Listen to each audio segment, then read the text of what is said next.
ونستعينه ونستغفره ونؤمن به ونتوكل عليه ونعوذ بالله من شرور أنفسنا ومن سيئات أعمالنا من يهده الله فلا مضل له ومن يضلل فلا هادي له ونشهد أن لا إله إلا الله وحده لا شريك له ونشهد أن سيدنا ومولانا محمد وعلى آله وأصحابه وبارك وسلم.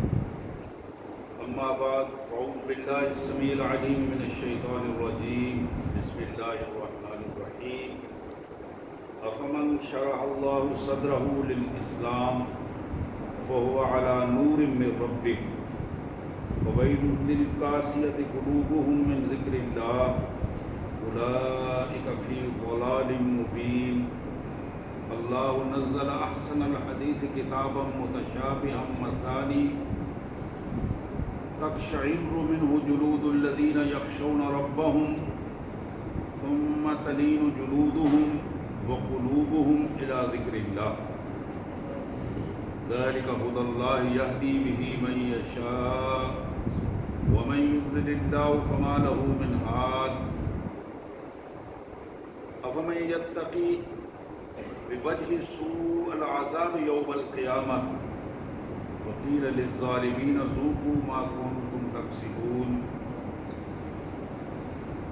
كذب الذين من قبلهم فأتاهم العذاب من حيث لا يشعرون فأذاقهم الله الخزي في الحياة الدنيا ولعذاب الآخرة أكبر لو كانوا يعلمون.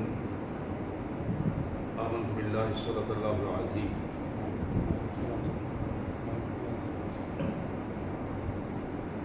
اللهم صل على سيدنا ومولانا محمد وعلى آل سيدنا ومولانا محمد وبارك وسلم. اللهم صل على جميع الأنبياء والمرسلين وعلى الملائكة المقربين وعلى سائر الصحابة والتابعين وعلى عباد الله الصالحين. اللہ کے پاک کلام قرآن مجید میں یہ 23واں پارہ ہے، سورہ زمر ہے. سورہ زمر کی آیت نمبر 22 سے 26 تک کی آیات آج کی آیات ہیں جو ہمارے زیر مطالعہ ہیں. انتہائی اہم آیات ہیں اور انتہائی اہم وقت میں ہم ان کا مطالعہ کر رہے ہیں. یہ اللہ کی بہت بڑی نوازش ہے، اس کی کرم نوازی ہے کہ مالک نے آج کا دن خصوصی طور پر ہمیں رمضان المبارک کے اضافے کے طور پر ایسے عطا کیا ہے کہ اس کی قیمت پہلے پورے مہینے سے زیادہ بڑھ گئی ہے. تو حقیقت یہ ہے ہم اس سے کتنا فائدہ اٹھاتے ہیں، اپنے آپ کو کتنا اللہ کے حضور اس کیفیت میں پیش کرتے ہیں کہ ہم اللہ کے بندے اپنے گناہوں کو بخشوانے کے لیے اللہ سے اس کے لوٹے جانے والے خزانوں میں اپنا حصہ متعین کرنے کے لیے ہم کیا کرتے ہیں. یہ اب ہماری ذمہ داری ہے اور ہمیں اس کی پلاننگ کس طرح کرنی ہے، تھوڑے سے وقت میں کیا سوچنا ہے، کیا کرنا ہے. حقیقت یہ ہے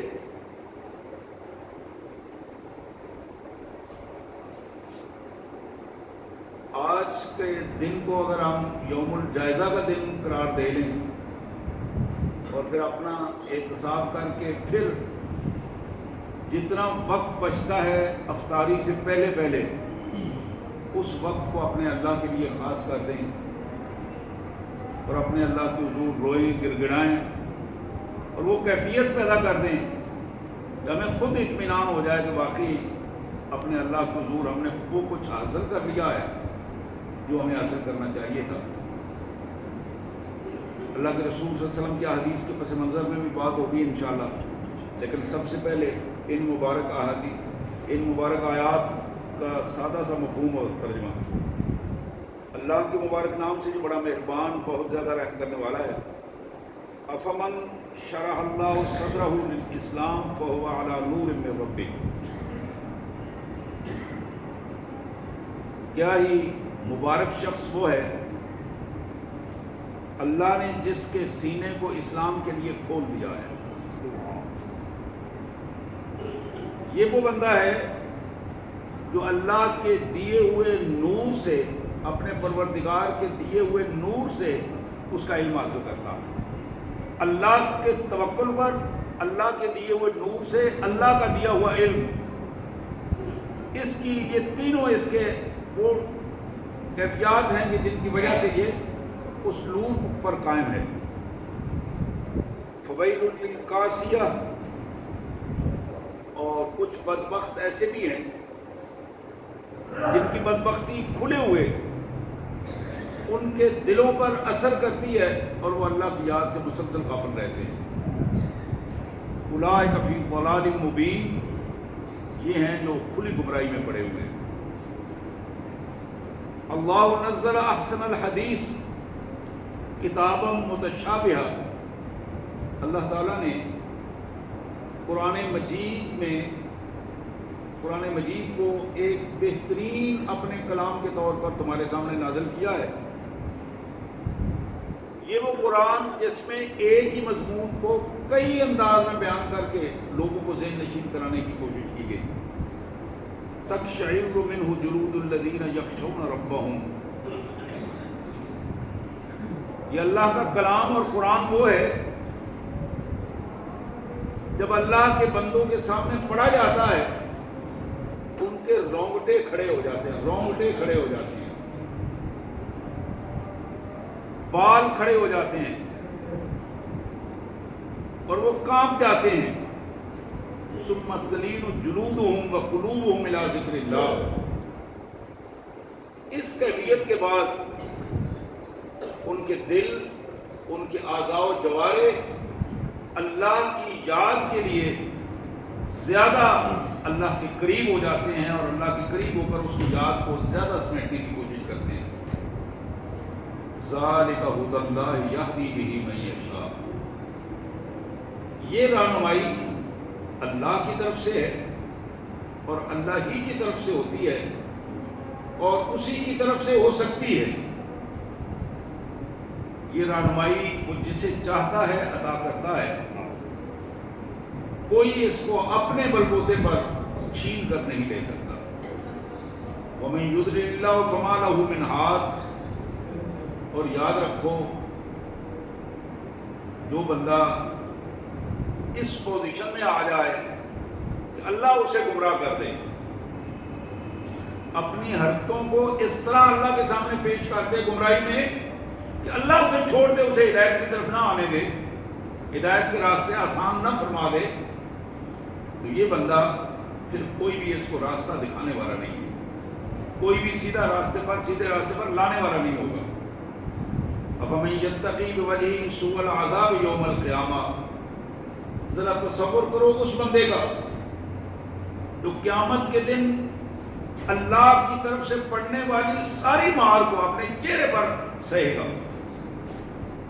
اس بندے کا تصور کرو کہ جس کو مار پڑے گی اور ساری مار اس کے چہرے پر اسے پڑے گی، اس کی کیفیت کیا ہوگی. افمن یتقی بوجہہ سوء العذاب یوم القیامہ وقیل للظالمین ذوقوا ما کنتم تکسبون، اور پھر ظالموں کے لیے آوازہ بلند ہوگا کہ آج دنیا میں جو کچھ تم نے ظلم کیا اپنے اوپر اور لوگوں کے اوپر، آج اس کا مزہ چکھو. اور یہ مزہ ان کے چہرے پر مار مار کے ان کو بتایا جائے گا. کذب الذین من قبلہم فأتاہم العذاب من حیث لا یشعرون، قریش مکہ کو یہ بتایا جا رہا ہے کہ تم سے پہلے بھی لوگوں نے اللہ کے کلام کو جھٹلانے کی کوشش کی، اللہ کے پیغمبروں کو جھٹلانے کی کوشش کی، اور پھر حالت یہ ان کی بنی کہ اچانک ان پر عذاب ٹوٹ پڑا. ان کی سوچ میں بھی نہیں تھا کہ ہمارے ساتھ یہ ہوگا. فَأَذَاقَهُمُ اللَّهُ الْخِزْيَ فِي الْحَيَاةِ الدُّنْيَا، دنیا کی زندگی میں اللہ تعالیٰ نے انہیں ذلیل و رسوا کر کے رکھ دیا، ایسا عذاب دیا کہ دنیا کی زندگی میں انہیں ذلیل و رسوا کر کے رکھ دیا. وَلَعَذَابُ الْآخِرَةِ اکبر، اور آخرت کا عذاب تو اس سے بھی بڑا بدترین عذاب ہوگا. لَوْ كَانُوا يَعْلَمُونَ، کاش کہ وہ اس بات کو سمجھ جائیں، کاش کہ یہ بات سمجھ آ جائے، اور اس وقت سمجھ آ جائے جب بچنے کے ذرائع موجود ہیں. اور جب سانس اکھڑ جائے گا، اپنی حالت بدل جائے گی اور وقت ختم ہو جائے گا، تو پھر کوئی ایسی پوزیشن نہیں جس میں بچنے کے ذرائع یا توبہ کی کیفیت آدمی اختیار کر سکے. اللہ سے دعا ہے اللہ تبارک و تعالیٰ ان مبارک آیات سے ہمیں سبق لے کر اپنے آپ کو اللہ کا مطیع فرمان بندہ بنانے کی توفیق عطا فرمائے، اور اللہ تعالیٰ ہمارے گناہوں کو معاف فرمائے، ہماری غلطیوں سے درگزر فرمائے، جو ہم نے جان بوجھ کر کی ہیں وہ بھی، جو بھولے سے کی ہیں وہ بھی. اللہ ہمارے والدین کو معاف فرما دے، ہمارے بچے اللہ ان کی اصلاح فرمائے اور ان کی غلطیوں کو معاف فرمائے. سبحان اللہ و بحمدہ، سبحان اللہ العظیم و بحمدہ، نستغفر اللہ یا کریم یا ارحم الراحمین.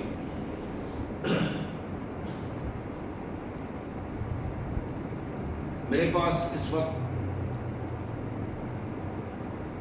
دو احادیث ہیں جو میں آپ کے سامنے رکھنا چاہوں گا، اور یہ بڑی اہم احادیث ہیں. اس وقت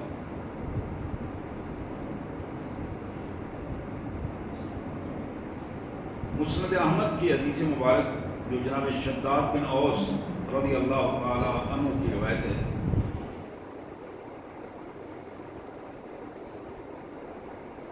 جناب شداد کہتے ہیں ایک پوزیشن یہ ہوئی کہ صحابی کہتے ہیں کہ شداد روئے اور بہت زیادہ رونا شروع کیا، لوگ پریشان ہو گئے. فقیل اما یبکی، تو ہر بندہ یہ پوچھ رہا تھا کیا ہوا، کیوں رو رہے ہیں. ماحول میں ایسے ہی ہوتا ہے، آپ نے جب بھی جہاں آدمی انسان اور پھر عمر رسیدہ انسان ہو، 40 سے اوپر کا انسان ہو، 30 سے اوپر کا انسان ہو، اگر وہ رونا شروع کرے اور اس کے رونے کی آواز بھی آ رہی ہو تو ہر آدمی گزرنے والا دیکھنے والا رک جاتا ہے، پوچھتا ہے کہ کیا ہوا. تو جناب شداد بن اوس کہنے لگے کہ میرے بھائیوں، میں نے اللہ کے رسول صلی اللہ علیہ وسلم سے ایک بات سنی تھی، آج وہ بات مجھے یاد آئی ہے اور پھر میرا رونا رک نہیں رہا. میں نے اپنے پیارے رسول صلی اللہ علیہ وآلہ وسلم کی زبان مبارک سے اپنے کانوں سے بات سنی تھی، اور آج مجھے وہ بات یاد آئی ہے، اور اب میں اس پوزیشن میں ہوں کہ میں اپنے آپ کو سنبھال نہیں پا رہا ہوں.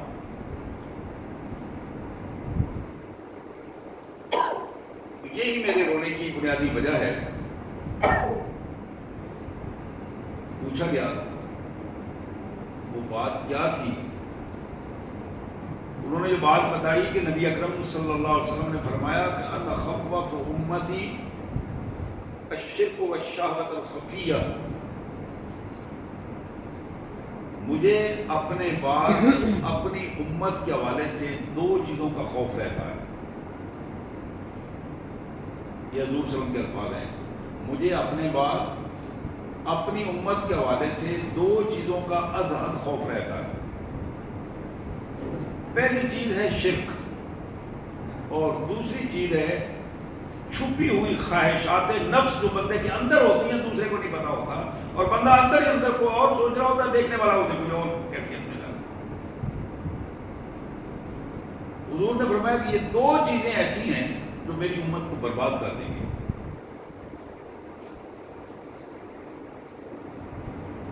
شداد اوس کہتے ہیں کہ پوچھنے والے نے پوچھا کہ اللہ کے رسول صلی اللہ علیہ وسلم، آپ کی امت آپ کے بعد شرک بھی کرے گی؟ اب یہ بڑی حیرت کی بات ہے مسلمانوں نے کہ شرک سے ان کو تو ہٹا دیا گیا تھا، توحید کی طرف لایا گیا تھا.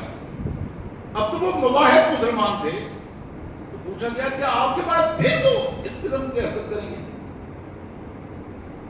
آپ نے فرمایا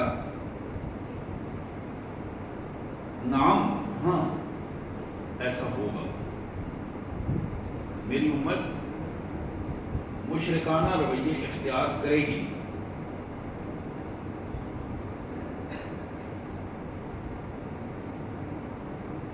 آپ نے فرمایا کہ انما لا یعبدون الشمس ولا قمرا ولا حجرا ولا وثنا. ایسا نہیں ہوگا کہ جس طرح یہ پہلے شرک کرتے تھے. میری امت میں اب ایسا نہیں ہوگا. نہ یہ سورج کو پوجا کریں گے، نہ چاند کی پوجا کریں گے، نہ پتھروں کی پوجا کریں گے، نہ بت بنا کر ان کو پوجا کریں گے. ایسا نہیں ہوگا. ہوگا کیا؟ وَلَٰكِن يُرَاءُونَ أَعْمَالَهُمْ. یہ اپنے اعمال جو بظاہر وہ بتائیں گے کہ ہم اللہ کے لیے کر رہے ہیں، وہ لوگوں کو دکھانے کے لیے کریں گے. ان کے اعمال اللہ کے لیے خالص ہونے کی بجائے لوگوں کے لیے ہوتے ہیں. یہ ریاکاری شرک کا وہ پہلو ہے جو ان کا سارا کھاتا صاف کر دے گی. اس جملے پہ ذرا غور کیجیے. معمولی جملہ نہیں ہے، بہت بڑا جملہ ہے، بہت بڑا جملہ ہے. ساری رات ایک آدمی جاگتا رہا اور بالآخر ریاکاری کے چھوٹے سے عمل نے اس کی ساری رات کا وہ منظر ہی غائب کر دیا. جس کے لیے اس نے وہ کر رہا تھا، جو سارا عمل جس ذات گرامی کی رضا کے لیے اس نے کیا تھا، وہ سارا اس کے ریکارڈ سے ہی محو ہو گیا. الٹا وہ مجرم بن گیا. ایک آدمی نے محنت سے پیسے کمائے تھے، وہ لگا رہا تھا اللہ کی رضا کے لیے، لیکن ساتھ ہی ریاکاری کے کچھ ایسے نمونے سامنے آئے. اس کا انفاق فی سبیل اللہ کا جو عمل تھا، وہ عمل اس کا ہاتھ سے نکل گیا.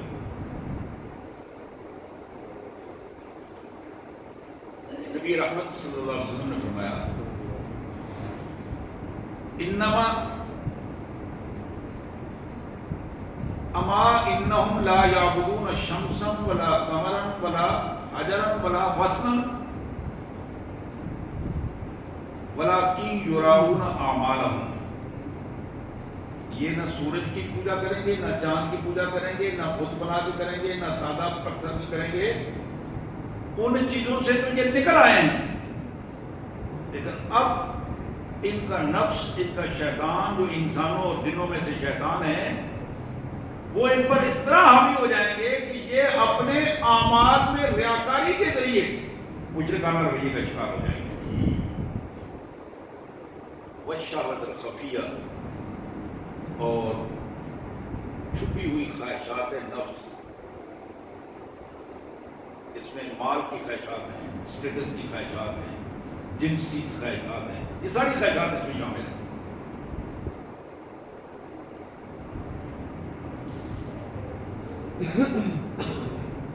آپ کو یاد ہوگا کہ ایک حدیث میں نے کئی دفعہ سنائی ہے، چھوٹی سی حدیث تھی. فاروق اعظم رضی اللہ تعالیٰ عنہ مسجد نبی میں داخل ہوئے. سامنے نظر پڑی کہ رسول کائنات صلی اللہ علیہ وسلم کے قبر مبارک پر نوجوان معاذ بن جبل کھڑے ہیں، رو رہے ہیں، چاروں قطار رو رہے ہیں. امیر المومنین نے اس کے کندھے پہ ہاتھ رکھا، ہلایا. معاذ کیا ہو گیا ہے؟ کس چیز نے رولایا تمہیں؟ کہا امیر المومنین گزر رہا تھا، اللہ کے پیارے حبیب صلی اللہ علیہ وسلم کے حضور سلام کرنے کے لیے حاضر ہوا.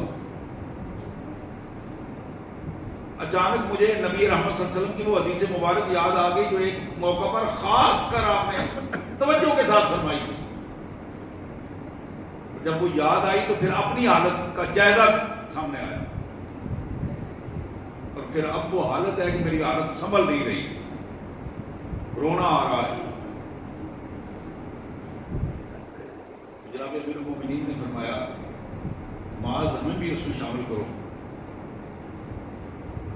یہ تو بڑا خوبصورت عمل ہے. عرض کیا امیر المومنین میرے آقا صلی اللہ علیہ وسلم نے فرمایا تھا ان یسیر الریاء شرک، معمولی سی ریاکاری بھی شرک ہے. ان یسیر الریاء 3 دفعہ ان یسیر الریاء شرک، معمولی سی ریاکاری بھی شرک بن جاتی ہے اپنے عمل کے اعتبار سے. ذرا غور کیجئے کہ وہ کس اسٹیٹس کے لوگ، پوری دنیا بھی عبادت گزار ہو جائے، اکٹھی ہو جائے تو صحابی کے پاؤں کی خاک بھی نہیں بن سکتی. اللہ نے اس کو جو مرتبہ عطا کیا ہے. صحابی رسول صلی اللہ علیہ وآلہ وسلم، میرے آقا کے صحابی جن کی بات میں نے کی اوس بن شداد کے حوالے سے اور پھر جناب معاذ بن جبل کے حوالے سے، یہ دونوں کی پوزیشن ایک ہی انداز میں. اب یہ قابل غور بات ہے، کیا رمضان المبارک کے آج 29 دن گزارنے کے بعد ہم کس سٹیج پر کھڑے ہیں؟ ہمارے اندر سے وہ جو مذمم، قابل مذمت جو جذبات ہیں چھپے ہوئے، کیا وہ ان پر کوئی کنٹرول ہو سکا ہے کہ نہیں ہو سکا؟ دماغ کے سوتوں میں جو غلط سوچیں آئی تھی، کیا وہ کنٹرول ہوئی؟ میری زبان کنٹرول ہو گئی، نظریں کنٹرول ہوئی، سماعتوں کو کنٹرول کیا میں نے، بے حیائی کے اور فحش کلمات اور فحش اعمال کو میں نے کنٹرول کیا. یہ وہ سارا جائزہ ہے.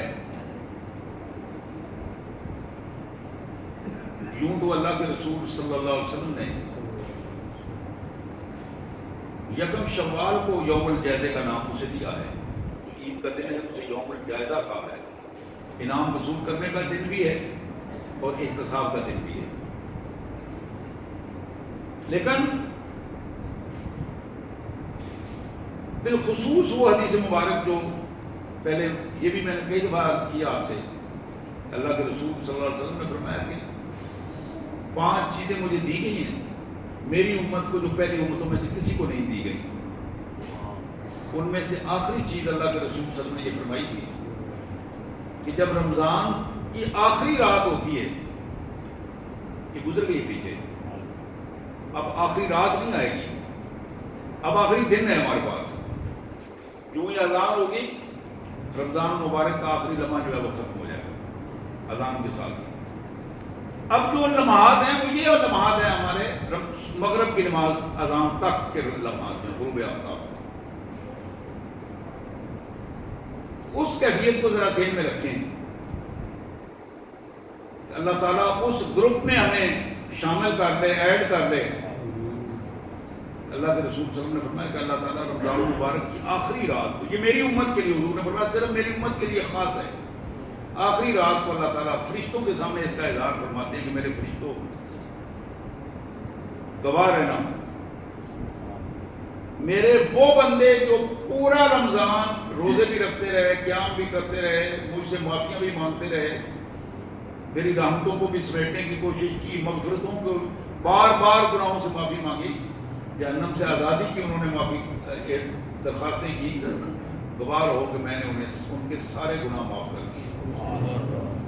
اب یہ کیفیت، اس میں ہمیں اپنا نام ایڈ کرانے کی ضرورت ہے. لوگ دوڑتے ہیں نا کہ وہ فلاں لسٹ میں میرا نام آ جائے، مختلف لسٹیں لگتی ہیں مختلف جگہ پہ، کوشش کرو کہ اس لسٹ میں میرا نام بھی آ جائے. یہ جو لسٹ اللہ کے ہاں بنی ہے، اس لسٹ میں اپنا نام ایڈ کروایا جا سکتا ہے.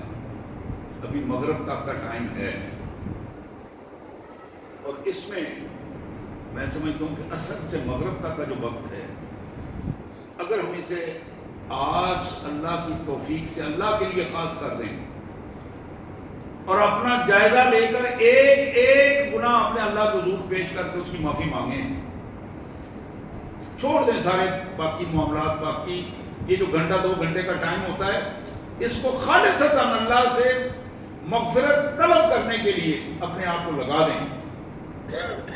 میرے بھائیوں، میری بہنوں، ممکن ہے کہ اگر اس کے بعد اس رات میں ہماری موت ہوتی ہے، اللہ تبارک و تعالیٰ کے یہاں مغفرت کا ایک سبب بن جائے، ہمارے لیے آسانی ہو جائے، اور کل کے لیے آنے والا جو لمحات ہیں ہمیشہ ہمیشہ کی زندگی میں، اس کے لیے ذلت و رسوائی سے ہم بچ جائیں.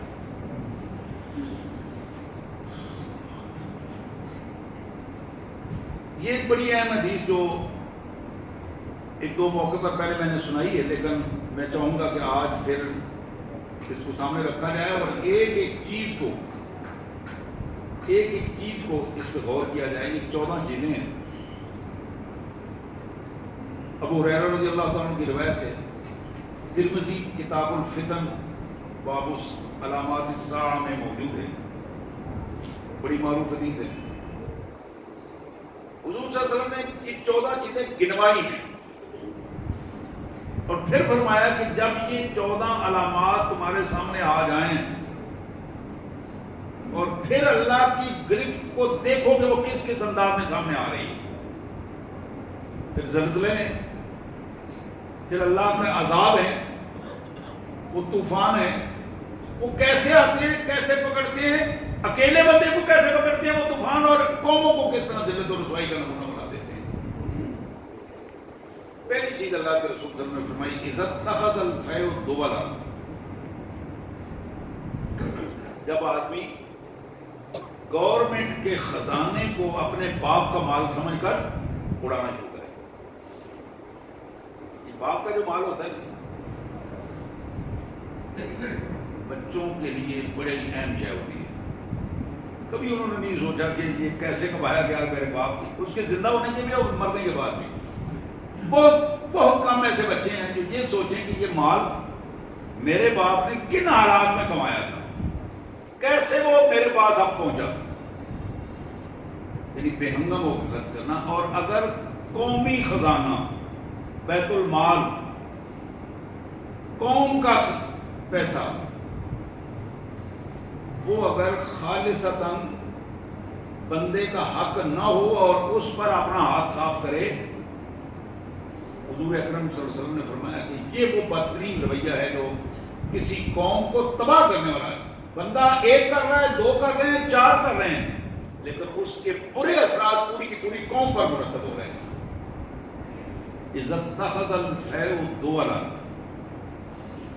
گورنمنٹ کے خزانے کا مال، مال فیء، اسے اپنا ذاتی مال سمجھ کر اڑانے کی کوشش کی جائے. والامانۃ مغنما، امانتوں کو مال غنیمت سمجھ کر کھا لیا جائے، مفت کا مال ہے. امانت کیسی؟ ہم سمجھتے ہیں کہ امانت روپے پیسے کی امانت ہے. یقیناً روپے پیسے کی امانت بڑی اہمیت رکھتی ہے، یہ سب سے بڑی امانت ہے. جائیداد کی امانت بھی امانت ہے.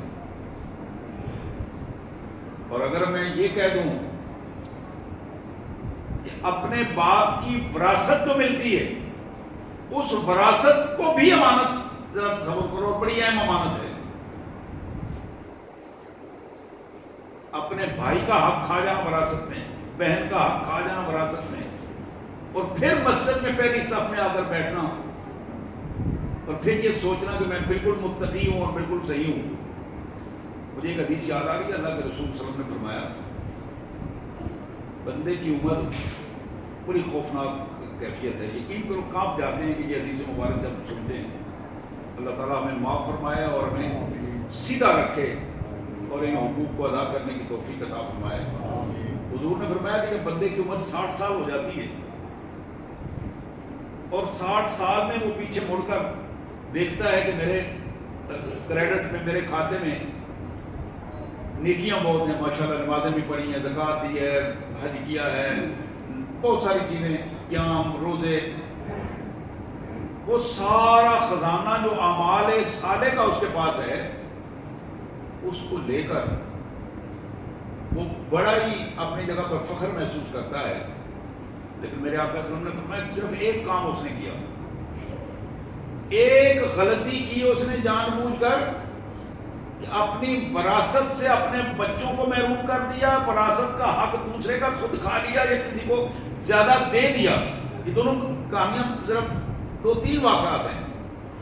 ایک ہے کہ خود وراثت میں بے ایمانی کی، دوسری چیز یہ ہے کہ دوسرے کا حق وراثت میں سے کھا لیا، تیسری چیز یہ ہے کہ وراثت تقسیم کرتے ہوئے کسی کے کہنے پر کسی کو حق دے دیا. نہ اس نے لینا تھا نہ دینا تھا، محض یا پھر رشوت دے کے آگے پیچھے کر دیا. یہ سارے پہلو حضور نے فرمایا کہ 60 سال کی عمر میں کیے ہوئے وہ پچھلے سارے اعمال پہ اس نے پانی پھیر دیا، اور وہ ایک عمل اس کے جہنم میں جانے کے لیے کافی ہو جائے گا. ایک عمل اس کے جہنم کا راستہ سیدھا کر دے گا. استغفر اللہ العظیم واتوب الیہ. اللہ تعالیٰ ہمیں پناہ عطا فرمائے. میں عرض کر رہا تھا بل امانت مغنمن، امانت کو مال غنیمت سمجھ کر لوٹ لیا جائے. مال کی امانت ہو، پیسے کی امانت ہو، یہ امانت وقت کی امانت ہو، علم کی امانت ہو، امانتوں کو امانت نہ سمجھا جائے، اڑا دیا جائے، کھا لیا جائے، ضائع کر دیا جائے. والزکوٰۃ مغرمن، اور زکوٰۃ کو چٹی سمجھا جائے، مصیبت سمجھا جائے. زکوٰۃ کو چٹی اور مصیبت سمجھا جائے، وہ ادا نہ کی جائے.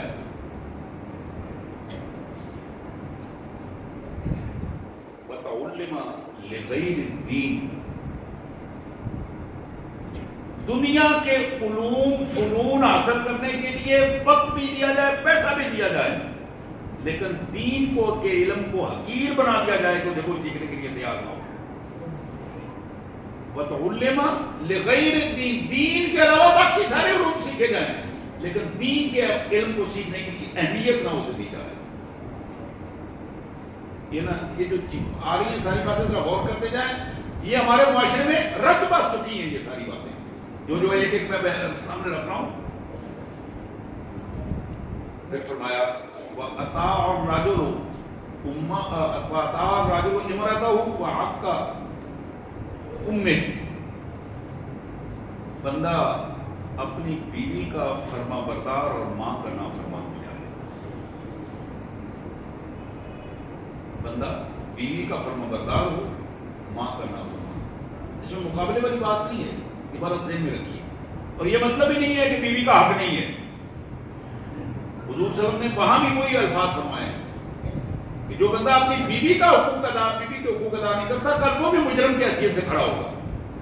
بات توازن کی ہے کہ جہاں والدہ کے حقوق ہیں وہاں اطاعت کے حقوق برضا اور رغبت وہاں پہلے ادا کیے جائیں، جہاں بیوی کے حقوق ہیں وہ اپنی جگہ پہ ادا کیے جائیں.